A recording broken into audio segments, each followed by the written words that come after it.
how do you make the administration, deal with those things? I mean, the Senate can have a bill urging the administration to do something, but that doesn't mean they'll actually do it. No, and if you come into the room and say to them, it's either this way or the highway, well, they're going to say take the highway. Right.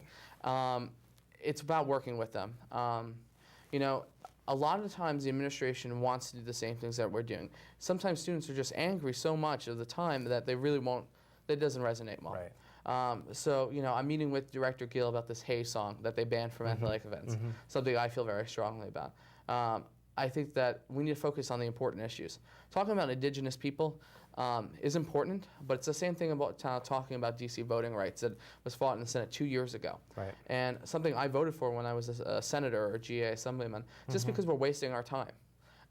So it has to come at the end of the day, what is our purpose? It's to advocate for students' needs of AU students, not of everybody, and getting things done and making sure the administration knows about that. Okay.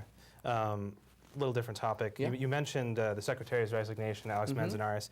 I mean, why do you think he left? I mean, there were two sides of the story, and it seems like people really didn't know what to think. Yeah. I mean, what was your take on it? Well, I had this conversation with a lot of different people, and I talked to Speaker Hodgkins, and we did not like how Alex presented himself to the Senate. He was basically lying to the Senate when he came for questions. And then when he was basically summoned back through a formal legislative order, I said to Alex, this is going to get very dirty. And, you answered normal questions very untruthfully. And I said to him, it's not going to get easier. And I said, the decision's yours, what you want to proceed. And he decided to take the way that he did. Right. And of course we didn't want it to. It became more of a distraction than anything else. Right. But working with the speaker and making sure we have a suitable person, someone who the RHA was involved in selecting, someone senators were involved in selecting, just make sure that at the end of the day, the SG is not about one individual persona. It's about getting things done. Building on getting things done, there was a call of cronyism when Caitlin was appointed and then confirmed by the Senate. Caitlin Douglas, by the way.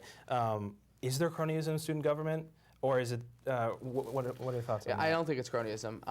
And, it's something that's insulting because Kate does the job. And that's what the Eagle said. In their editorial, they said, there's no doubt that the student government has a suitable candidate. Right. So if it's a suitable candidate, someone who knows the ropes, someone we don't have to waste paying someone for, and paying, I mean actually a paycheck, to learn how to do a job, it saves everyone some time. Right. And Kate is an excellent person. You see news getting out about election stuff that didn't happen. One of the major criticisms of Alex was that his disregard for people's tastes and everything like that. In our student government magazine that goes out to every single residence hall, there was pictures of women's breasts on the cover. Really doesn't represent the student government. Right. So Kate has been doing a great job, and I don't think it's cronyism more so than picking the best candidate for the job. Okay. So. There's still going to be people who say that there's going to be cronyism. There's that, insiders. Sure, she has the experience. So how do you get outsiders involved? It's really difficult. First of all, don't give people who have my position the ability to involve themselves in cronyism. And that's why I'm putting forward this amendment. We're all co-equal. All the executives are co-equal, so they all should be voted on by the student body. The choice should be in the students' hands. Right. But getting people involved means showing them what we do and how they can affect it. I think when we waste our time, we're showing a bad case to the student body. But when we're doing something important, like right now we're considering whether or not, because of the Eagles Nest outrageous prices, to do auto runs free of charge to CVS, to send a message, I think you're showing students that their involvement in student government can actually make a difference. Right. Kind of building off the Senate and the resolutions and, how it seems to me that the resolutions are just taking up a lot of time. What can the Senate do to stop, dealing with those sorts of topics? I mean, I know that the way the process works is that people can, submit things for the agenda and they're put on the agenda. Right. But, I mean, what do you say to people who are like, what are we doing? All resolution is a symbolic piece of paper. The student government used to do a lot more things.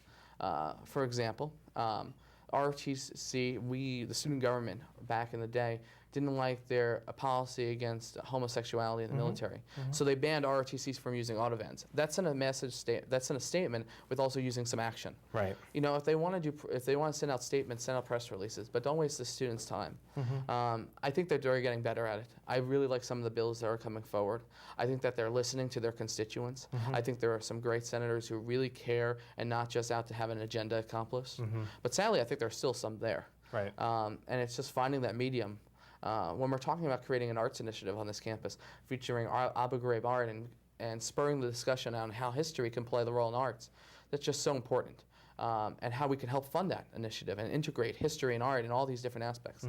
So it's actually doing things at the end of the day. And that responsibility, as much as I can say it's your responsibility, it's the Senate's responsibility. Right.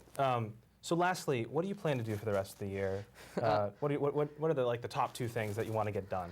Well, I plan to resign come next week. No, that would be horrible. There's 2 things that I want to focus on. One of them is ending the outrageous prices at the Eagle's Nest, and with that, having expanded hours. Students, for whatever reason, some because they have the munchies, on Friday or Saturday night want something to eat. There's nothing on campus to eat. Right.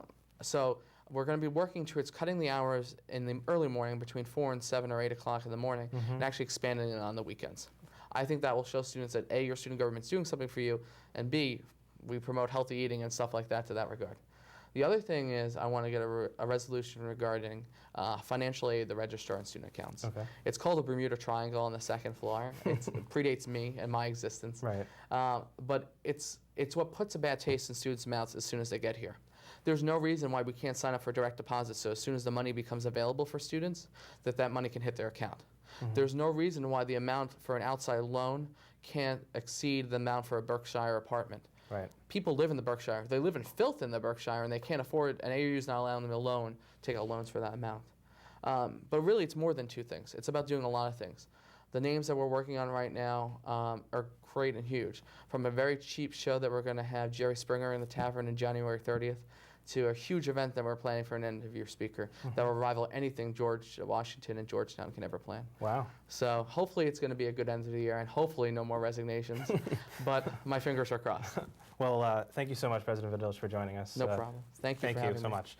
When we come back, Jason talks with Commodore Aaron Zankel about the sailing team, and Elliot Lackey joins the conversation with an editorial on physical fitness. Stay tuned.